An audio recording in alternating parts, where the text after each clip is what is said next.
Good day mga boss! Nandito na naman tayo, may bago tayong video.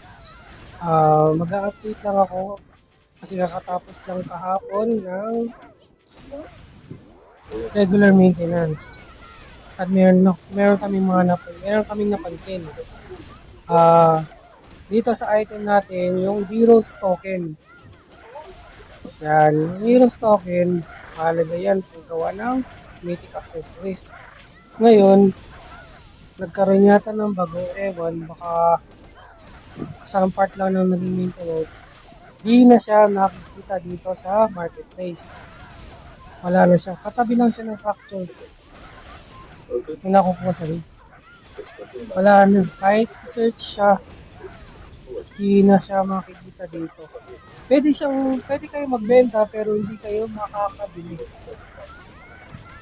Ayan. Try natin yung search. Wala. Not available. Wala lumalabas. Kaya napakaswerte ng mga nakabili nung una. Kung hindi pa nagkakaroon ng ganitong update. Nakagawa sila ng mga mythic accessories. Ngayon, ang way na lang gumawa ng art character at ipapa-level 50 para makompleto yung 5 heroes token para makagawa ng mythic accessories. Sa mga nauna, swerte nyo.